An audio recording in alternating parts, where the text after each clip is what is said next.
Wolf 2112 here, back for another installment of 31 Days of Evil. And, I know some people who have actually, looked at my page know that I started off as a Transformer reviewer. And, so far I've gone through 27 villains, roughly, and I haven't included one Decepticon. Well, admittingly, that's because I'm using my own figures as the symbol of each villain, and my Decepticon collection's rather depleted. They always produce more good guys than bad guys, right? But there really were only like 5 contestants that I could have possibly chose to put on this list, and of those 5 I only own 3. So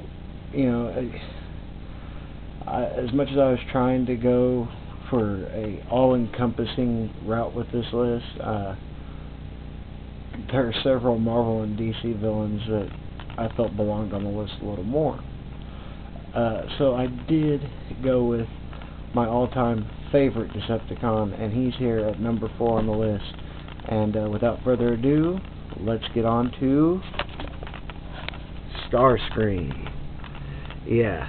Now, a lot of people like Megatron, and I'll admit that while I do love his toy, the whole gun thing, I mean, even with the mass shifting and all that, his character was kind of, not so great. Starscream, on the other hand, I always felt was a much better villain.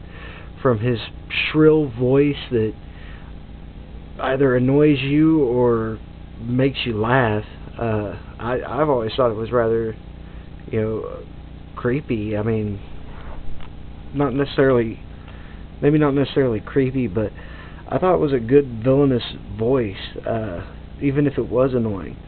But what I always liked about Starscream was, oftentimes his ideas were much better than Megatron's. I mean, take for instance in the movie, when Megatron wants to go to the Autobots' Earth base, Starscream suggests that they go to the Moon base.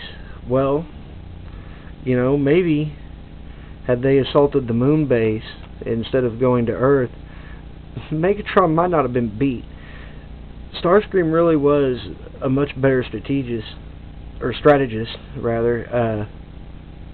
than Megatron. At least in my opinion. His ideas always seemed better, and they always seemed like they had worked. Unfortunately, he didn't have really the power to overtake Megatron, and that was really Starscream's downfall, was the fact that any time he had to battle, it was a battle on 2 fronts. He was fighting both Megatron and the Megatron loyalist Decepticons and the Autobots. And as we've learned in world history, you can't win a battle if you're fighting on 2 fronts. But that doesn't change the fact that Starscream, he is an iconic villain. Most people might consider him a lackey, but I think his ambition, while it might have far exceeded his ability, he was better. He really was the better strategist, or strategist, however you say that word, I don't care. But the other thing that puts him on this list is the fact that he has his little undying spark. You can destroy the robot, but you can't destroy the essence of the robot. And I think that's kind of cool, It's really unique, specifically to his character, and it creates some interesting storylines throughout all the Transformers mythos. But anyway, this is Werewolf 2112 saying, till tomorrow, Excelsior.